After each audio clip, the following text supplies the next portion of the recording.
So we are going to talk about break and retest. Break and retest. So we are going to talk about break and retest, and most of all how to identify an active break and retest. So even if you have a basket of filled with apples, and inside that basket, of course you have the bad one inside, but we can only make use of the good ones. So we can only make use of an active setup. So we are going to take it step by step. Let's see how we can break this down. Let's see how we can break this down. Just to remind us our resistance level and our support level. Just to remind us. So now let's see. Now if this should be your resistance level and you see price coming up like this. Whenever you see price pass this level, that's a break. That's a break. Then when it comes back to that same level or that same zone and give a sign to continue upward, that's a retest. So you see break, retest, continuation. Break, retest, continuation. So this is a break and retest. Now I'll do an example of a bearish move. That's a bullish move. Now a bearish move to support level. Price coming down to your support level and break.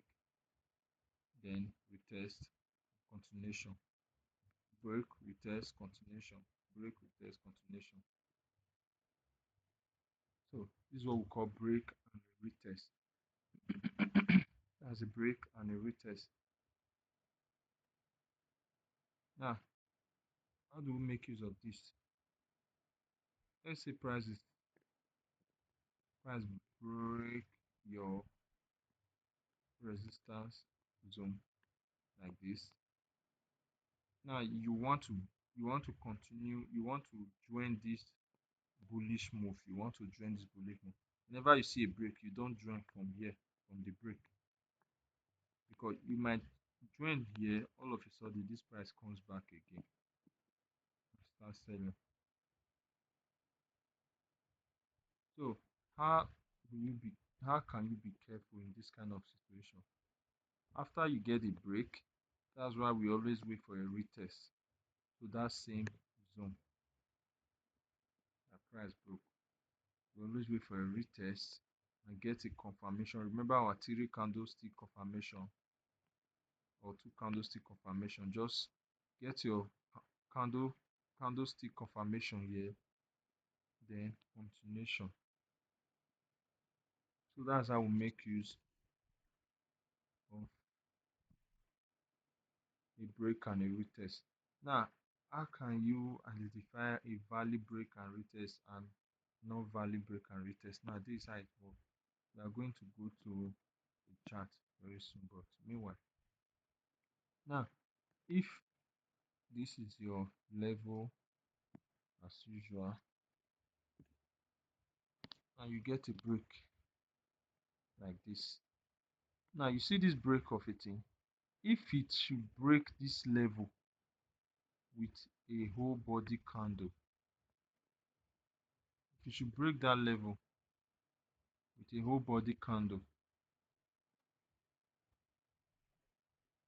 then you can say this is a valid break.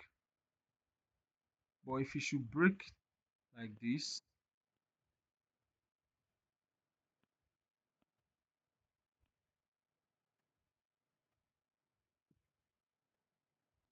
you can't call this a valid break because it's just a weak. It just rather you can call this a sweep instead. It's not a break. This is not a break.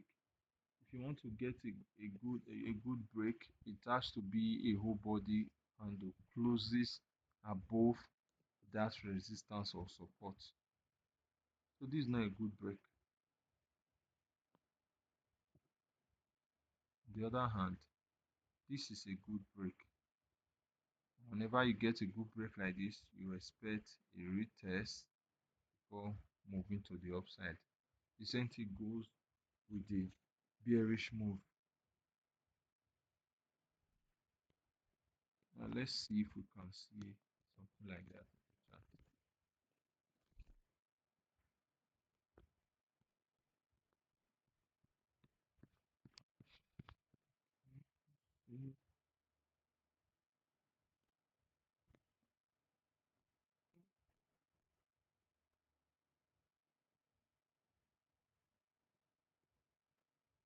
Ah,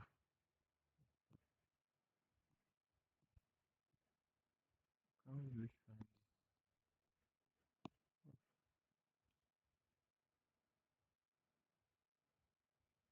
Okay, so let's see. Now let's see what we have here. This is a resistance. Yeah.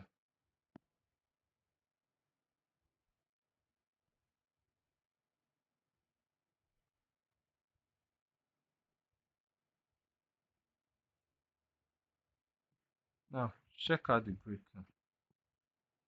This is a resistance area, and you see this is where the break happened. Yeah, and it didn't break with a wick, it broke with a whole body candle. So after breaking, what happened? He retested that same place before going to the upside. See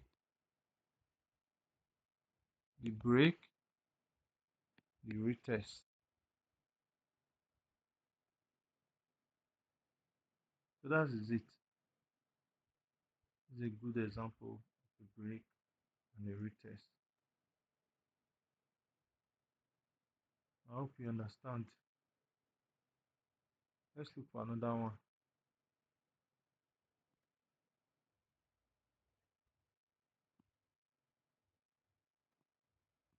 There's another one here again.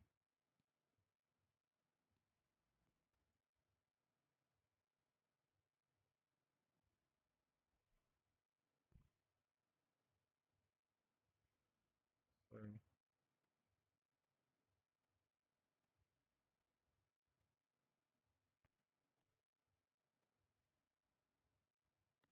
And what happened here? Price broke with a wick.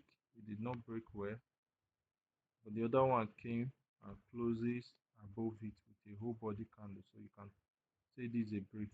Now what happened? This is not a good retest. So we can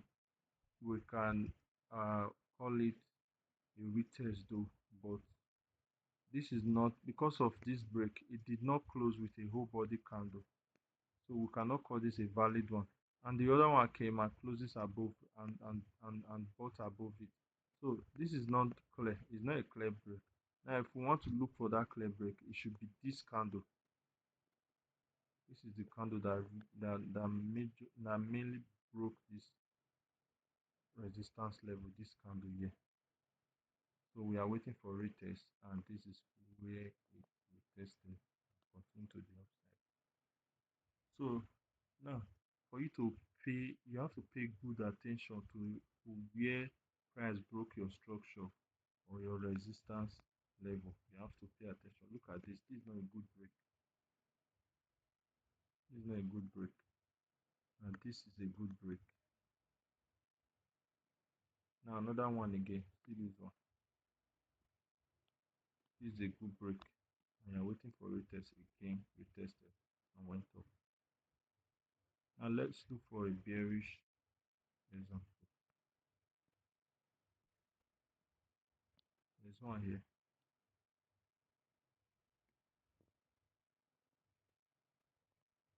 Break, retest, and sold.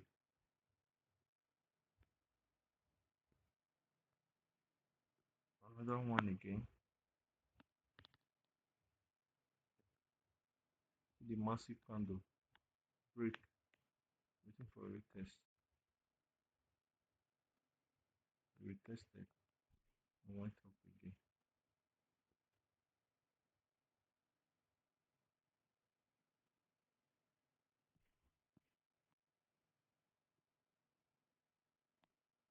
There's another one here.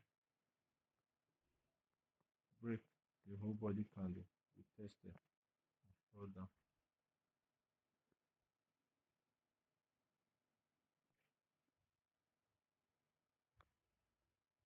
Break. We tested. Went up. So if you keep doing this all over, you find out that price always want to retest after breaking before continuing the market, either bullish or bearish. So this is how you identify a good and a bad break of structure and a retest. Sorry, break and retest. Sorry. So these are you spot out a valid and invalid break and retest. Remember, that's a break with a whole body candle before retesting. It breaks with a wick, that's not a break. That's not a clear break. Even if it tested and went to fine, no problem. But you have to work with the right thing. So if you break with wick, you can't call that a valid break or structure.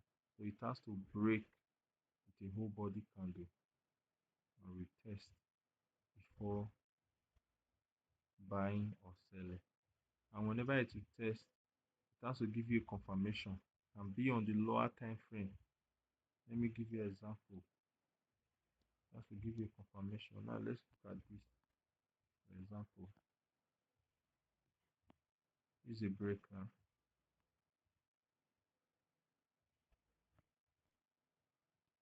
And this is where it breaks. Broke with a body candle, a whole body candle. We tested and sold. Now, if you go to the lower time frame, you get a confirmation here. Let's see.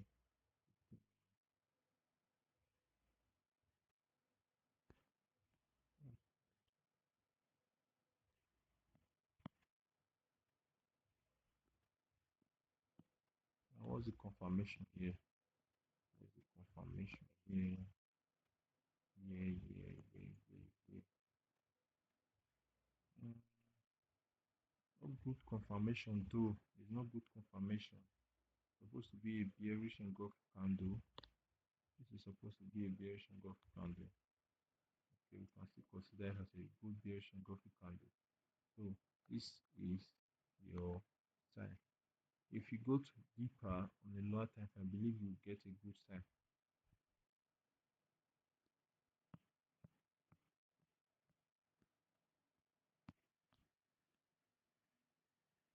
Oh, just good. Okay, good. Now we got a sign. We got a sign. Bearish engulf candle. We got a bearish engulf candle here. So that's the sign. We got another one here. That's the sign. So these are the signs you see for you to join in the trade. Place your trade. Your stop loss below. Your TP. So your stop loss above. Then your TP below. First TP. Second TP. Just like that. So we are going to take it slow. So we'll stop here. So I'll take question first before we can continue. So let's stop here for today.